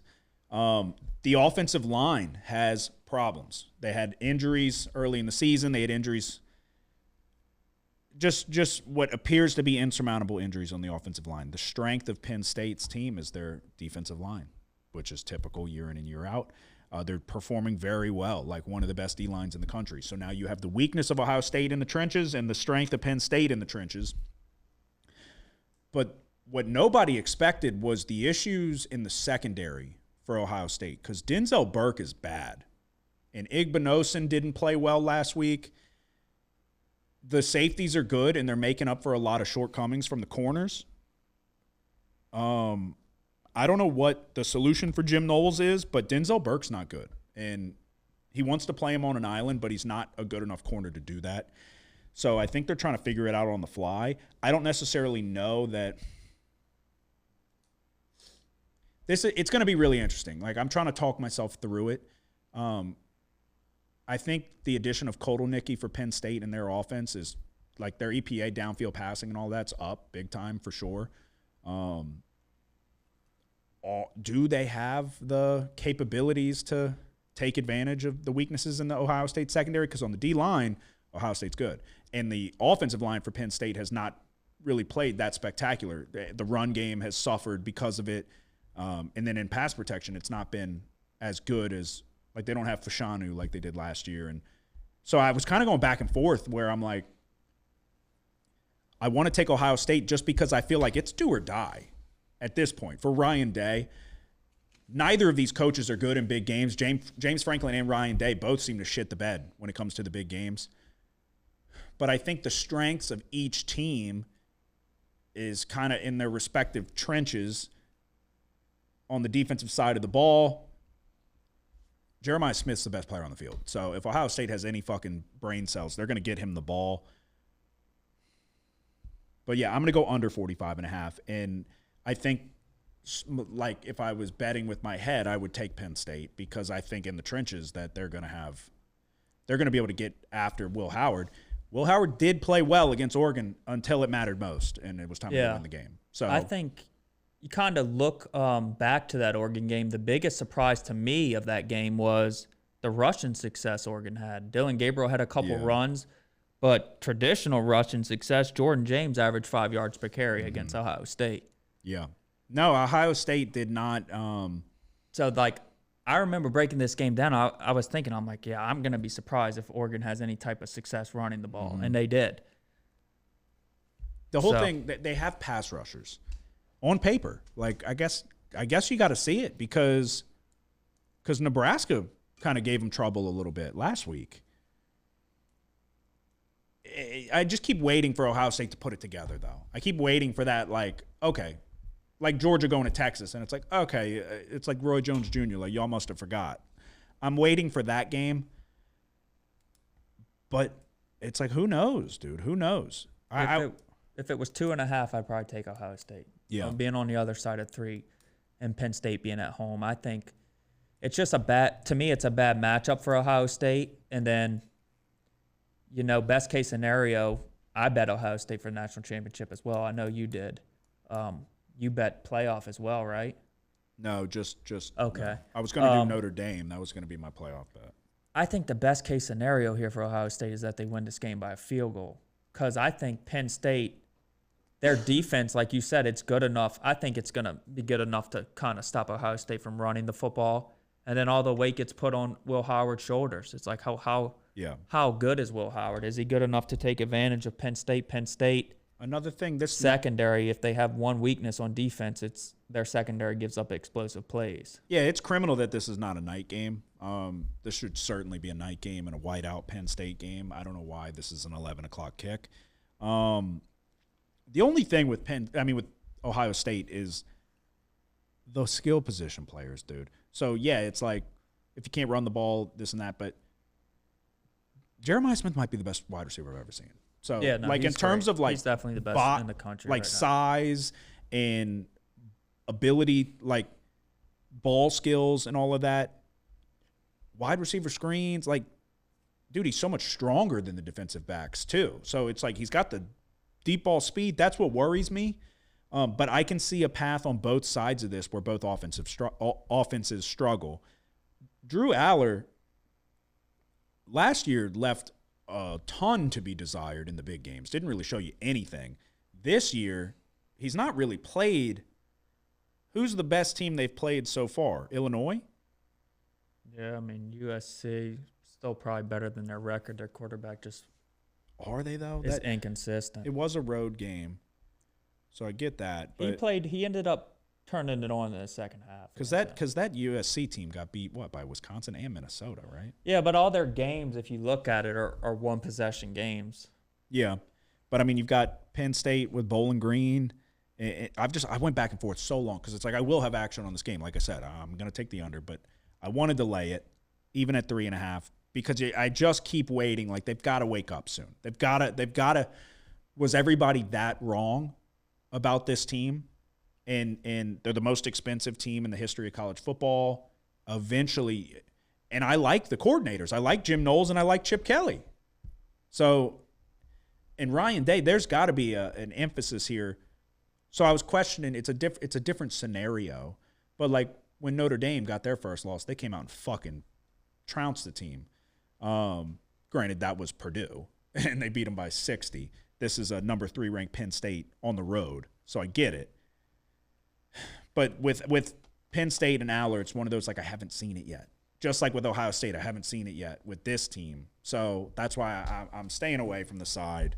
But yeah, if I had to bet side, I probably would take the home field advantage. Yeah, it jumped up to 4.5 yesterday, and then right back down, quick. Yeah, it's going to be disappointing if it's going to answer the question. Either they're good enough to win it all, and you're going to find out this game, or they're not, and we're going to find out pretty quick too. And then you got to move on from Ryan Day at that point. Which if they lose, I guess technically mathematically they're not out, but it's time to go for Ryan Day at that point. Justen, what side are you on? I'm on the under as well. Okay, that's right. You said that. Okay. I have another 11 o'clock kick. I'm gonna go pee real quick. Go ahead. I have another 11 o'clock kick. Virginia Tech and Syracuse. Syracuse back at home in the Dome, taking on a Virginia Tech team, an underwhelming Virginia Tech team that, if you look at the box score, it's head-scratching. This is a team with a lot of talent that has not lived up to the expectations. They've kind of rallied lately. I think they've won their last 3. They're now sitting at 5-3. They should have beat Miami. Syracuse with Kyle McCord, I don't know how you recover from that performance. It was the worst performance I've ever seen in my entire life. Nobody in that locker room has confidence in Kyle McCord to go back out there and light it up. If they tell you they do, they're lying. And all signs, though, kind of point to taking Syracuse with the points. At home, don't overreact, this and that, but I'm not going to do it. We're going to lay it with Virginia Tech. I just think Virginia Tech's the better team top to bottom. Syracuse, when they play to step up in class, numbers dip heavily. So Bashal Tutin, the running back for Virginia Tech, is banged up. He had to leave the game last week. He's questionable to go. It looks like it may be more of a probable. He's very good. We need him to play. But Syracuse is providing really nothing in form of a rushing attack. They're 127th in the nation in rushing offense.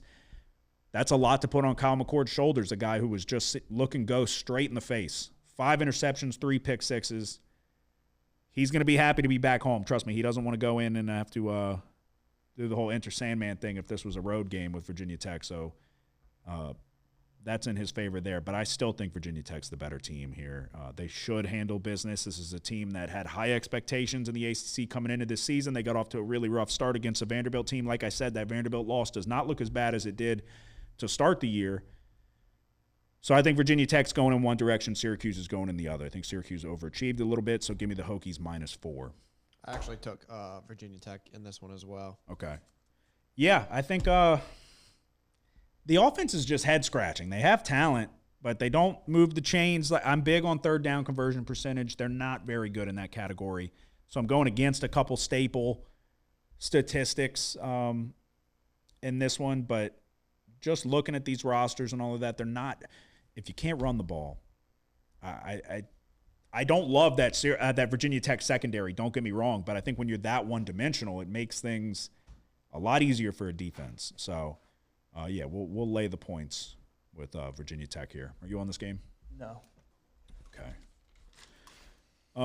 What is your next one for Saturday? I'm going Ole Miss. Ole Miss, Arkansas. Ole Miss is 7.5-point favorites. Totals 54. I don't trust Arkansas to be able to do much against the Ole Miss defense. When they've stepped up in class, they've struggled to score. LSU game, they scored 10 points. Against Tennessee, 14 points. Texas A&M, 17 points. And against Auburn, they only scored 24 points. I think the Ole Miss defense has the advantage there. Ole Miss's defense is only giving up 2.3 points per opportunity. And I really don't trust Ole Miss to score that much either because Arkansas only gives up 2.9 points per opportunity. We're going to go Ole Miss, Arkansas, under 54. Okay. Yeah, that's certainly – I was looking at that one. That's certainly the way I lean. I've just talked about it. I don't think that Ole Miss offense is good, but the defense is good. They commit a lot of penalties though, and that shit was frustrating me in their game last week. Is anybody on Duke Miami? No. I got a question mark by it. I want to lay it. What are your thoughts on that? Honestly, I think it grew. What's the point? What's the spread? Looks like there's still a 20.5 actually. Yeah, there is. But it's growing. There's a 21.5 out there. I don't know. I kind of want to lay it. I think this might be the best defense they've faced so far. Yeah, but it's like I think Duke and Florida State are pretty comparable. Yeah. And they covered that number against Florida State. They beat them 36-14. You dropped 52 on a Louisville talented enough defense. So, yeah, no, the whole thing is I don't think this Duke offense is good. I really don't. No, they're not. And so, yeah, you look at that. You lose to an SMU team. You scored 27 points, 6 turnovers, and that was in overtime. You got +6 in the turnover margin, and you lost. So They did miss or the field goal got blocked, the game-winning field goal at the end of regulation. Yeah, I don't even remember. SMU jumped over the line and blocked it. Oh, I stopped watching to save the game. because I was fucking pissed. I'm gonna lay it. I'm gonna do it. This is one of those, like, it's crunch time. Cam Ward's firmly in the Heisman conversation. And I've been saying I don't think that this Duke team is good. Offensively, I don't think they're very good. It's a very balanced Miami offense. So I'll lay 20.5 points with the Hurricanes on the home field.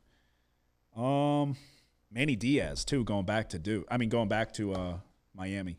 I didn't even think about that till just now. Have you looked at this Auburn-Vanderbilt line? Yeah.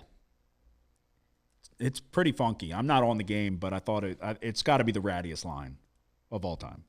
90% of the money's on Vanderbilt. Auburn's laying 6.5. It might even be more now, for all I know. That screams bet Auburn. I can't do it. I don't think Auburn's good. Yeah. But when I saw the line, that was my first thought. I was like, 7? Like, it's Pavia or nothing for me at this point. I'm not betting against them, so I won't do it. But I thought that was crazy. I feel like that line is the public's going to be, and it is, all over Vanderbilt. So I think it screams to take Auburn at home. What's your next one for Saturday? Yeah, I only have 4, so this is the last one before the lock. We're going to Texas A&M, South Carolina. A&M's 2.5-point favorites. We're going to take South Carolina plus the points at home here. Okay. South Carolina's coming off a bye. I don't want to discredit what Reed did and came in and did against LSU, but when a team's game planning for him, it's a lot easier to defend them. We've seen it earlier in the year. He can run well, but he's not the best passer. Adjusted accuracy ranks 151st out of quarterbacks that have had a minimum of 80 dropbacks. It's a classic letdown spot here for A&M, so we're going to take South Carolina plus the points, plus 2.5. Okay. Let's see. I am going to, if I can find it, Kentucky and Tennessee. Tennessee's at home off a bye. Short and sweet. I'm going to lay the points. I'm laying 16.5. Kentucky's lost 3 straight. They're playing very uninspired. They struggle to do anything offensively.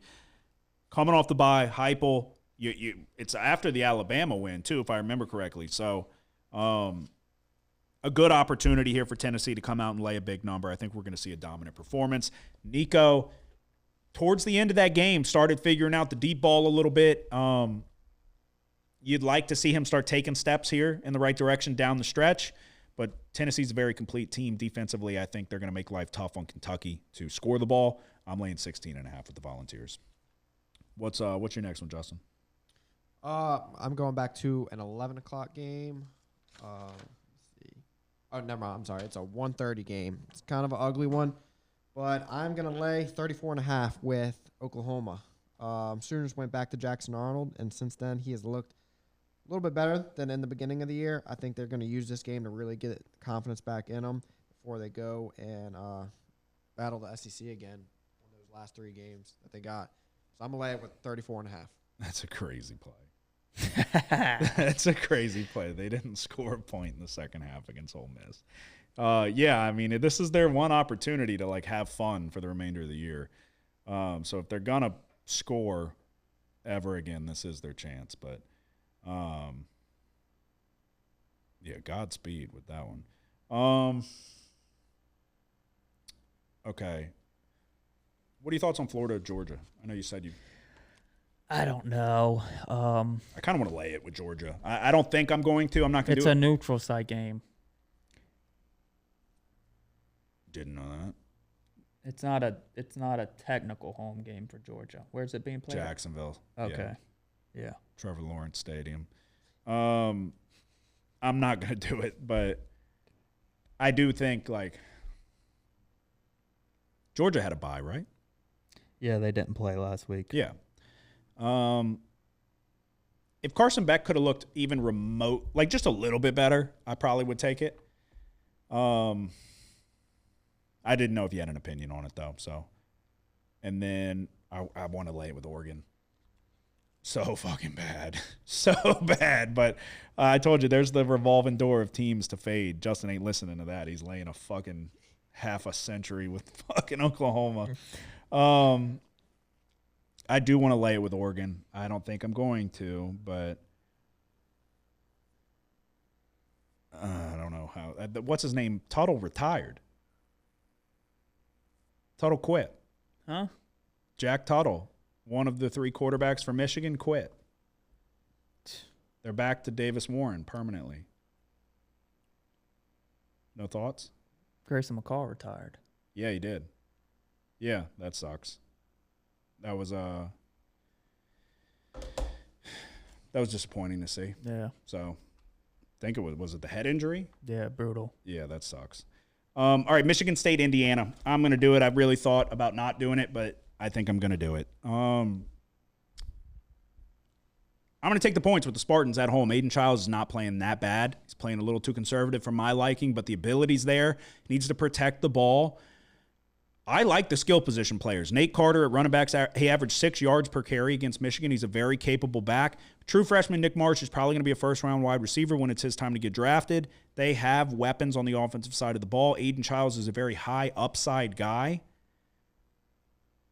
We've been talking about when's the clock going to strike midnight for Indiana? It may not. They're really good. They're very efficient every which way. Rourke is possibly going to be back for this game. Either way, I'm still taking Michigan State. I think Michigan State's a program going in the right direction, and I think they have talent. So I'll take the Spartans getting 7.5 on the home field.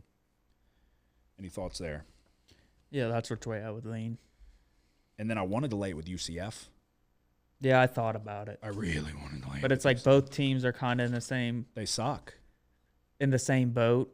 UCF's lost 5 in a row. Arizona's lost their last 4. Yeah. But I still think it's like we were talking about. When is UCF going to have that game where they beat a team by 40 like they did Oklahoma State last year? I think it's going to be this week. But what's up with the quarterback situation over there?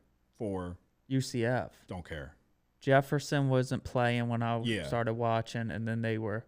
Yeah, just run They it. might have went to a third quarterback.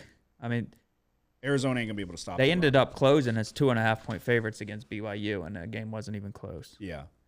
Yeah, no, I'm not on it, but I wanted to. My last one, Minnesota and Illinois. I've been very high on this Illinois team. Ranked back at home, coming off of a bad blowout loss. And I'm going to lay it with the Gophers. It's a trendy fade spot. Typically a top 25 team coming off a blowout loss struggles to cover the next week. Brosmer's actually been playing pretty well since the Michigan game. He's grading out overall this year as the 16th best quarterback by Pro Football Focus. I think there's a big weakness for Illinois' offensive line, and it's been showing. It's been their one problem throughout the year. Altmaier is very good. He doesn't have much time. They're not able to run the ball that well, and then when he drops back to pass, he's got to make things happen with his feet.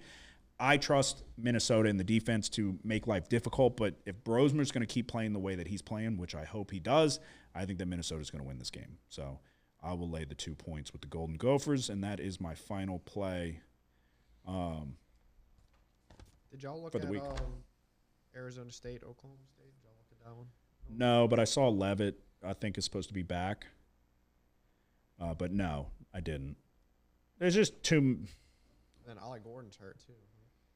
Yeah, what's the line? Arizona State -3 on the road. I don't know. I didn't feel good either way, so I decided to stay away.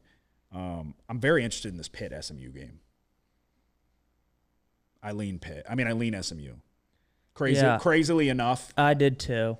Just because Pitt kind of the offense against Cal didn't put up many points, 17-15 win against Cal, and then last week they didn't really have to, but I don't know. You kind of start to wonder. Yeah, well, I mean, you got a team that. And then Hennig, what's his name? Eli Holstein went blind. Yeah, what was that? He hit his head? I have no idea. They said he couldn't see, and then they brought somebody in that couldn't score a touchdown. Yeah. I mean, it's a team that was, +5 in turnovers. SMU was -6. Yeah. So if you're scoreboard watching, you're like, oh, that shouldn't be this many points. But I'm laying it. I'm doing it. I'm taking SMU. They're not that good. I'm going to see if I can get a 7. There should definitely be a 7, I feel like. We're going to find out. But, I just talked myself into it. Last 7 o'clock. Wow, I got a 6:45. Fuck. This wasn't even necessary. Let's see. No. Only 7.5s. Fuck. Wipe it. Not doing it. All right. They'll fucking blow them out. Fuck. Are you going to take it? No. Okay. Well, At don't 7, say that. I would think about it. I'm going to double check before this episode's over and see if it touches 7. So all we have left wait, you're done, right? I'm done, yeah. Okay. All we have left are our locks of the weeks. Again, no locks from me, just these 2. It's a lock, Kramer. You've had this thing under control for almost 3 years now. But it's a lock. They need that fucking juice. They need that next bet. They need. Come on. Yes! When they win, they go fucking crazy. You're a bad motherfucker. Go in that shower, grab your fucking nuts, and tell the world somebody's sniffing my fucking nutsack today. Cause I ain't got time to fuck around no more. Vanderbilt at Auburn. I still don't trust Vanderbilt. I think they've overperformed so far this season. You look at last week's game, they looked scoreboard 27-24 against Texas. Texas wins by 3. Texas, I'm pretty sure Vanderbilt kind of backdoored their way in making this looking like a closer game than it was. Auburn, strength of their teams, their rushing attack. 3.5 line yards per rush. Last week against Kentucky, they rushed for 328 rushing yards. Most of them came from Jacquez Hunter, who averaged 12.1 yards per carry. Overall, I think Vanderbilt's outmatched at the line of scrimmage and at the skill positions. Thorne isn't the most reliable passer of the football, but he can make some plays with his legs, and as a thrower, he's doing a little bit better lately. I really like the way the Auburn defense matches up against Vanderbilt. Auburn doesn't allow much push at the line of scrimmage. They stuff 23% of opponents' runs. And when you're forced to pass against Auburn, Auburn's only allowing a success rate of 27% on passing downs. Remember, Auburn lost to Diego Pavia. I was about to ask if you remembered. And Jerry Kill and Tim Beck and Eli last Stowers. year at New Mexico State. It was like a huge upset. Auburn was 24-point favorites or something like that. They ended up losing 31-10. You look at most of the teams that Vanderbilt's had to play in the SEC, they haven't played against this offense. This Auburn team has. I think that's a factor to look at handicapping this game. We're taking Auburn -6.5 at home. I think Vanderbilt kind of gets exposed in this one. Yeah, I think that's a good way to look at it that a lot of people won't. That they're Diego Pavia is a very unique player. And he falls, like I've said, he falls in that gamer category. He's leading the team in passing and rushing. It is funky what they do. So, yeah, that is a big leg up that, one, not only has Auburn seen it, but they lost to it. So they're going to have extra motivation and all of that, and they're going to – yeah, I think that's a good way to look at it. I'm not going to hop on it, but I do say, like I said, that was funny. 90% of the money was on Vanderbilt. The sharps are on Auburn. Yeah, I was trying not to, like, smile from ear to ear. Yeah, no, I think the line screams to take Auburn for sure. Justin, what is your lock of the week? All right, going to kind of a funky one, but it's a lock. Mississippi State -18 against Maine. Mississippi State might be 1-7, but they're good enough to beat this 2-6 UMass team that I watched a few weeks ago. Battle Missouri. I mean, it's going to be the same result, like Nick said. I mean, there's just levels to it. Wait, you said Maine? Yeah. UMass. UMass. Okay, I'm getting that in the. I was like, Maine. Yeah, me Oklahoma too. State or the Fucking should be Oklahoma more game than mixed up. 18-point favorite. Yeah. Maine has a football Mississippi team? State -18. Okay. Are you going with Maine or are you going with Maine State? Alrighty. So there you go. That is our best bets for college football. To recap, I am taking on Wednesday, tomorrow, Liberty -2, Virginia Tech -4, Ohio State, Penn State under 45.5, Miami -20.5, Tennessee -16.5, Michigan State +7.5, Minnesota -2 is my final play. We're going Penn State +3.5.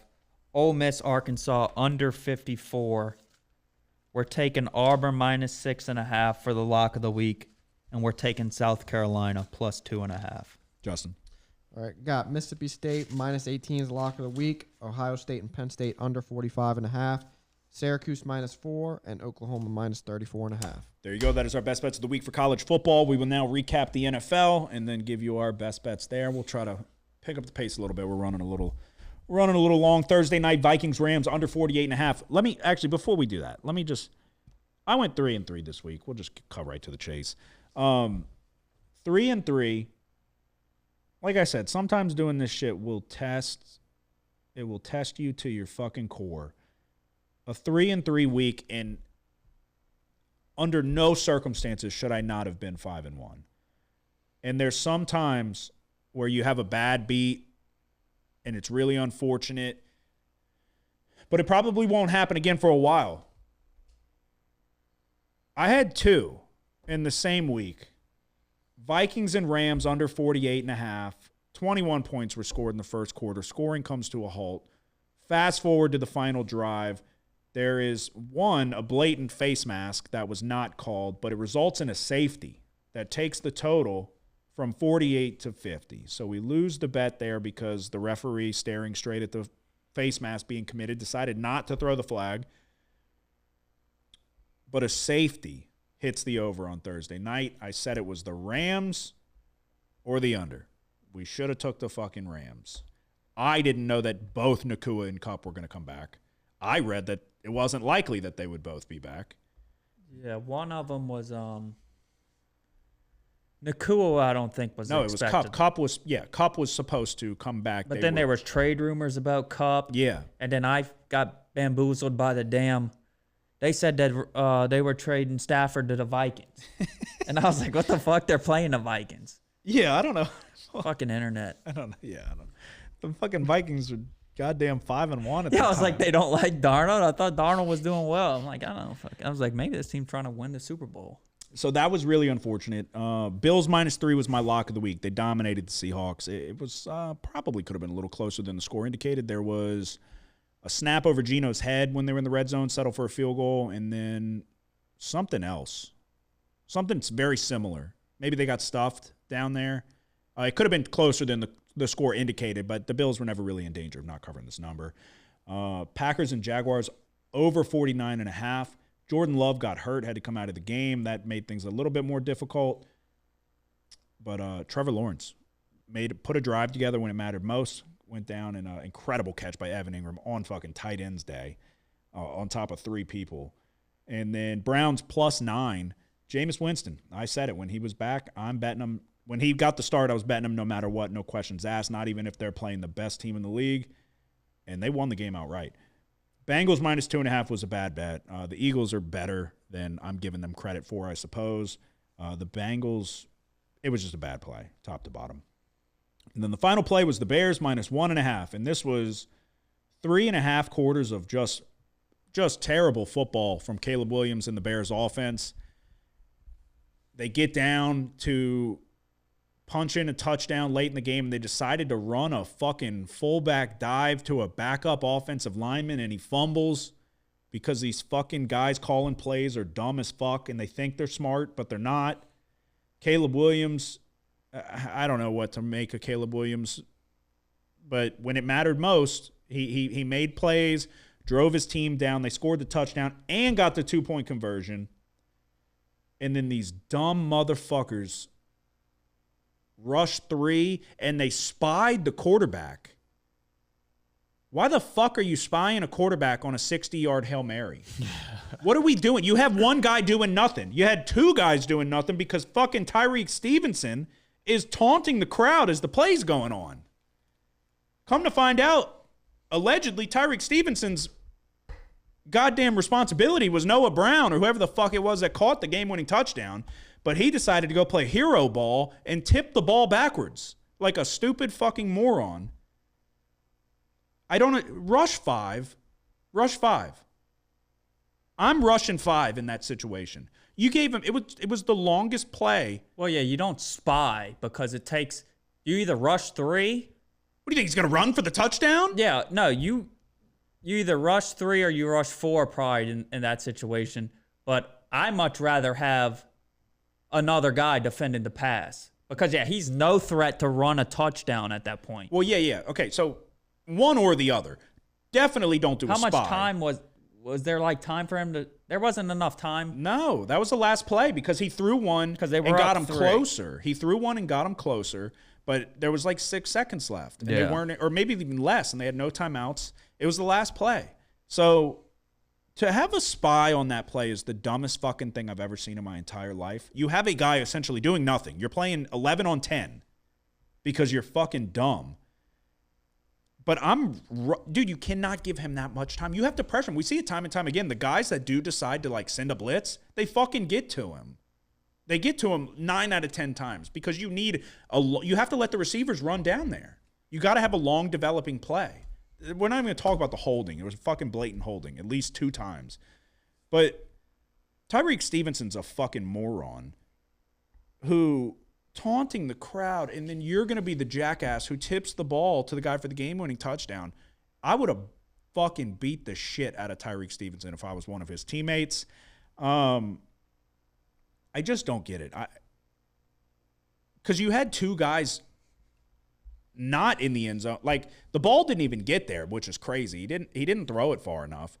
But you had 2 guys on one guy that was kind of underneath. You have Tyreek Stevenson doing nothing, coming in and then fucking everything up. You've got one guy spying. I'd rather send 2 more guys.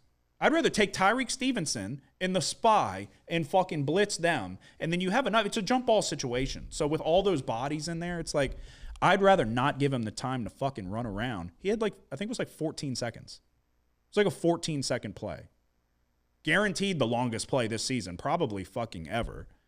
And that's how we lose. And I didn't just sat there and took it, didn't yell, nothing, just watched it. As soon as he got that much time and he threw it, I said, fuck, that was it, as the ball was leaving his hand. So we go 3-3, and we really, really, really should have been 5-1. So it was a tough pill to swallow, but 3-3 brings me to 25-24. We did hit the lock, so we were sitting at 4-4 in our locks of the week.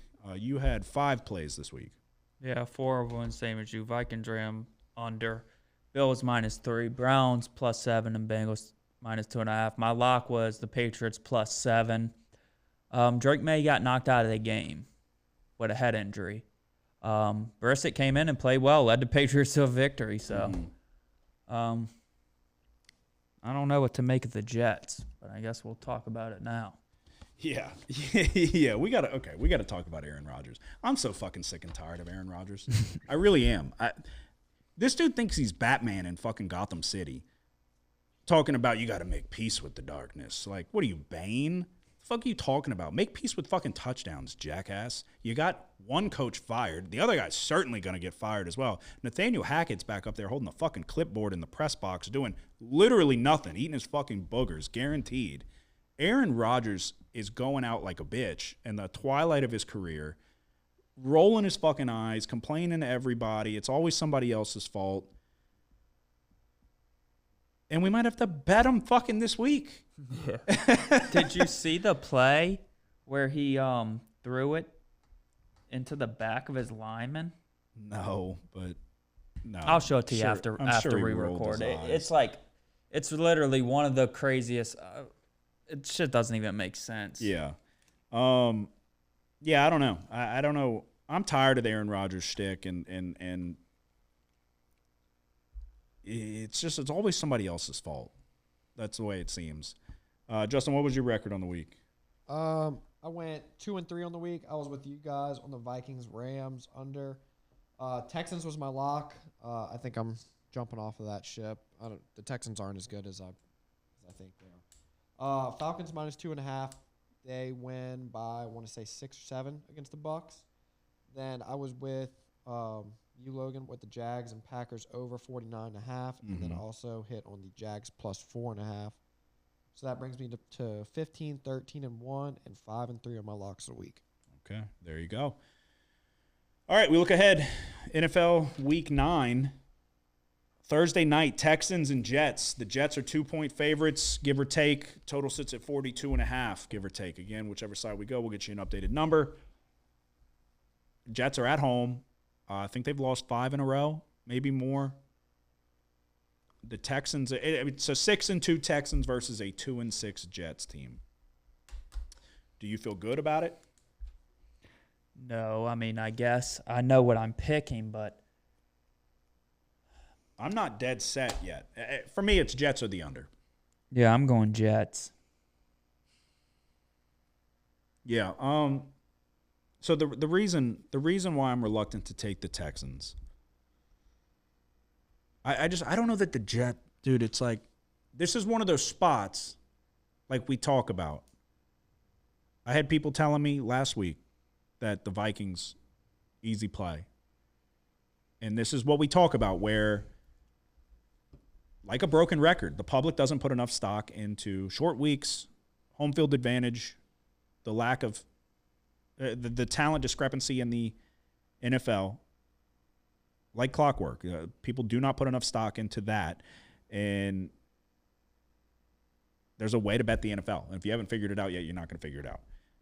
The spot here is the Jets at home, but this might be one of those situations where it kind of where it goes outside of it. You know what I mean? Meaning the Jets fucking suck. Bad. And they're done. They're done. Their Super Bowl expectations are gone. The coach is saying this is the darkest time, and that's when he's like, oh, I'm in love with the darkness. Like, shut the fuck up, dude. I would punch Aaron Rodgers in his fucking head. I really would. Like, oh, I've been in the darkness. I've made peace. Like, he's just quoting fucking Batman. He really is.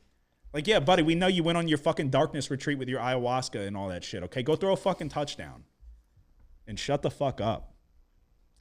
I do think that there's offensive line issues on both sides. That's why I think the under's certainly in play.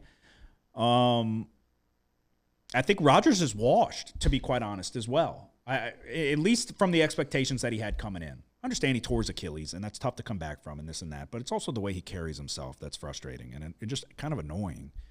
But you've got offensive line issues on either side for both teams. You've got Nico Collins on IR. He's not coming back, is he? Not this week. I didn't think so. And then Stephon Diggs just tore his ACL. Yeah. So you've got a Jets team that's not good at stopping the run. But is that all they can do? Who are they going to fucking throw it to? You got an offensive line that can't pass protect, so the Jets can get after the quarterback. They're just not good at stopping the run. So is this going to be a Joe Mixon legacy game? If not, I think you got to take the Jets here. But again, Aaron Rodgers is a bitch. Aaron Rodgers fucking sucks. They have weapons, though. Yeah. You've got talent. You've got Devontae Adams and Garrett Wilson and Breece Hall and Braylon Allen, and give it to them. The fuck? Talking about we need to run the ball better so we pass it better. You fucking throw a check down to Breece Hall. He took it 60 yards. That was the bulk of your fucking passing offense. Why don't you just throw people open? Why don't you play better instead of fucking complaining? I think we saw it. I think we saw it last week. How many times was Stroud sacked? Let me see. They only had 2 sacks, but they had 11 tackles for loss. Yeah, and it was the week before. He's been under pressure all year. No, the offensive line's bad for Houston. That's a big problem. So it's going to make life difficult. And now you have your route running possession guy gone, and then your deep ball threat's gone. So it's Tank Dell. Yep. Bet you hope. I guess we're taking the Jets. Yeah, I'm gonna take the Jets. It's just so frustrating, and that's another thing too. Yeah, so we're now 6-2 betting the Thursday game. We got people fucking tuning into this shit just for the Thursday play at this point. Yeah. To lose, to not be 7-1 because of a goddamn safety, that was a tough pill to swallow. It's just frustrating betting on the Jets and watching this smug asshole fucking roll his eyes as we're losing money. Mm-hmm. So it's gonna piss me. It's gonna piss me off if it happens again, and I think it might. Because I mean, what do they have to play for? They fucking suck. Pride. Hey, come on. Fucking he doesn't care about shit. They got to still pick up their trash and all that. Yeah, Justin, which way are you going? I'm on the Jets as well. Okay, we got a consensus. We're laying 1.5 with the Jets. What number do you have? 2, but I didn't. No, there's check. a 1.5. Yeah, there's multiple 1.5s. You got a 1.5 at FanDuel, DraftKings, Bet Rivers. Yeah, there's multiple 1. Jets minus 1.5 on Thursday to try to get back on track. And we'll move on to Sunday. Who feels good? I guess I'll give my one before my lock. Go ahead. I'm going Dolphins Bills. The point spread 6.5. The point total is 49.5.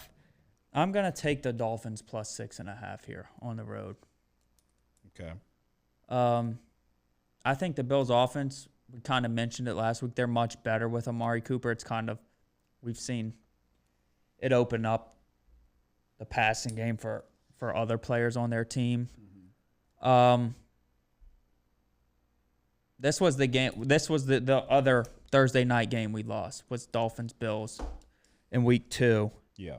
And Tua got knocked out, and he was playing poorly before that happened. But terribly, yeah. I don't know. I like to tell myself that's why we lost.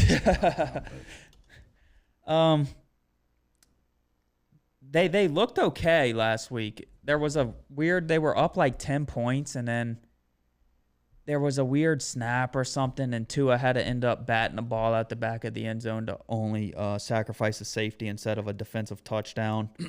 And then the Dolphins ended up losing by a point, I think, to the Cardinals. Okay. So you're going over? Oh, no, you're taking Dolphins. Yeah, I think 6.5 is too many. Yeah, I agree. You expect that they're going to get back the on track offense looked somewhere. good. Yeah. Yeah, let's put it this way. I'm going to be feeling good about my Bills' future if they cover this number. I think that'd be a good win after getting a good road win against Seattle, a dominant road win. I think the Bills would then be firing on all cylinders. What do you got, Justin? I'm going to a 12 o'clock game. I'm going to take the Ravens minus 9.5. Okay. I think this is going to be a humbling game for the Broncos. I know they are on a 2-game win streak, but, I mean, they beat the Saints and then the Panthers. So I think this one is going to really bring them back to earth. And then, I mean, we never did well against a mobile quarterback. We still don't, but whenever Sean Payton was with the Saints. So, I mean, I think Lamar's going to give them hell. Okay. Yeah, I was looking at this one. I leaned Broncos, but yeah, when you look into it, the Broncos really haven't beat anybody. I agree, we suck and we played like shit. The Panthers aren't good. Raiders, Jets, and a 10-9 sloppy game. So you haven't really seen anything to. It's just a lot of points for an NFL game, but. After the Ravens, 3 of their last 4 games have been on the road. Now they're back home. They're going to be happy to be back home. So I decided to stay away from it. Bears and Cardinals. Cardinals are 1-point favorite on the home field. I'm going to take the Bears. Again, the Bears coaching staff is the dumbest in the league. Top to bottom, the dumbest. Coming out of a bye to have 3.5 quarters of fucking horrific football. Shane Waldron's a dumb fuck. He really is. He clearly thinks he's smarter than he is. Hey, asshole. Don't hand it on the fucking goal line to a backup offensive lineman. Give it to Roschon Johnson. There's no name. There's no power running back name better than Roschon Johnson. That fucking screams, on the 2, you're going to get a touchdown. I'm taking the Bears +1. The Cardinals' defense is really bad. The Bears' defense is really good. I trust that the Bears' defense is going to get enough stops and that Caleb Williams' life is going to be a little bit more easy for him here. They still have weapons. I don't think the Cardinals are going to be able to make his life difficult. So I think the Bears will put some points up on the board. And, I mean, the defense was the reason they were in that game because the Commanders were moving the ball until it got to the red zone, and then the defense bowed up. So I don't trust this Cardinals team. So I'll take the Bears +1. You have just your lock left? Yeah. Okay, I have 2 more. Justin, how many do you have before you lock? Just my lock. Okay. Packers and Lions. Jordan Love's questionable to go. It's a groin injury. They said there's no significant damage. He's day-to-day. Questionable to play. I'm taking the Packers +3.5 on the home field. Malik Willis looks pretty good, if I'm being completely honest. Matt LaFleur likes to go deep into his bag whenever Malik Willis plays. Jordan Love, I would imagine he's going to go, but that game was not in hand when he came out. But if he goes or not, I think the Packers' defense is good, not great. They come up with turnovers when they need to. Josh Jacobs is good. They have a ton of receivers. I think LaFleur, like I said, he goes deep into his bag whenever he's got Willis. I think LaFleur's a really good coach. I just like the Packers. We're heavily invested in the Packers this year, Nick and myself. 3.5 points for a divisional game. If Jordan Love plays, I would imagine this is coming down to 3 and then maybe even under. So yeah. I'm taking Packers +3.5 on the home field. My one more before my lock, Sunday Night Football, the Colts +6. I'm going to be completely honest with you. I bet this, and I checked, there is still a 6. I bet this before they benched Anthony Richardson, believe it or not. I still felt like I think this Vikings team is going to start to regress to the mean. I still think they're good. I don't think they're the undefeated Vikings like what we saw. You know what I mean? I wrote down, and it's a problem. They lost Darisaw, their best offensive lineman. Yeah. Highest graded by Pro Football Focus, however which way you want to look at it. That's a problem. So now you have a solid enough Colts defense coming in. You've got – I just think that it's too many points. I think I don't think the Vikings are good enough to be laying this many points. So – and I'm going to be honest, like I said, that was before Richardson got fucking sent to the Shadow Realm. So I like it even more now with Joe Flacco back there. And all I have left is my lock. So we are now on to our best bets in the NFL. It's a lock, Kramer. You've had this thing under control for almost 3 years now. But it's a lock. They need that fucking juice. They need that next bet. They need, come on. Yes! When they win, they go fucking crazy. You're a bad motherfucker. Go in that shower, grab your fucking nuts, and tell the world somebody's sniffing my fucking nutsack today. Because I ain't got time to fuck around no more. My lock of the week is we're going back to the well. Give me the Cleveland Browns +2. Jameis Winston season. I'm going to ride it till the wheels fall off. This team's got a spark now. They've got energy. The Chargers are coming in. The Chargers just beat the Saints, who beat themselves. I don't know that... Who have the Chargers beat this year? That's an impressive win. They got to win over the Raiders. They got to win over the Panthers. They got to win over the Broncos and the Saints. They haven't beat anybody that's good yet. Now you've got a really good Browns defense that's going to have a spark. You got a quarterback that he's going to give you an opportunity to intercept the ball. You better do it or they're going to beat you. So I'm taking them until further notice. Browns +2, lock of the week. Yeah, that's my lock. Browns. Really? I think you just look at the Chargers offensively. They're not really getting much out of their offense, especially when they play top defenses. And I still think this Browns defense is pretty damn good. So We kind of talked about it all through the year.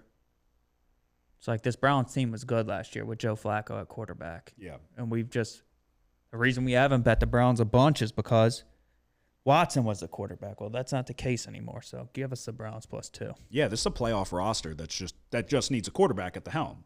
So, yeah, just someone decent. Yes. Yeah. No, Jameis played well other than the times when he played bad. Yeah. So the good was great. The bad was really bad. They just dropped it. So let's minimize the bad, more good than bad, and we're going to win this game. So getting points on the home field with a team that's got new life, even at the very least, like the fans have a reason to come to the stadium now. Yeah. So there's going to be energy. There's going to be a jolt. I do worry because, like I said, this could be – Jameis could throw 4 picks and they lose by 20. That's possible. That's in his bag. We got to avoid that. But, yeah, Browns +2. Justin, what is your lock of the week? I'm going back to 12 o'clock. Going to the Dolphins-Bills under 50. I think this is just way too many points. Once you get to the higher end of 40 in the NFL games, I mean, that's high already. And then 50, I think that's just way too many for this struggling Dolphins team. I mean, I know Tua's probably going to be coming back this week, but – well, he came back last week. Yeah, well, I mean, it's not like he's been lighting it up. So I think this is just entirely way too many points. Okay. Yeah, the key for the Dolphins, though, is like they were so bad for so long, but I kind of mentioned it, and I recognize it because I have A-Chain on my fantasy team. Not only did Tua's absence hurt their passing game, it hurt their rushing game. Yeah. And last week they had a decent amount of success on running the football as well with Tua being back. Yeah, 150, average 6 yards a carry. Yeah, Achan. They're 11 of 15 on third down, too. That's the big thing is Tua can move the chains. Those other fucking morons can't do shit. But, yeah, Achan was 10 carries, 97 yards. All right, that is our best bets in the NFL. To recap, Thursday night I'm taking the Jets -1.5. The Packers +3.5. The Colts +6 on Sunday Night Football. The Bears +1. And my lock of the week, the Cleveland Browns with Jameis Winston +2. We're going Jets -1.5, Dolphins +6.5, and the lock is also going to be the Browns +2. All right, Justin.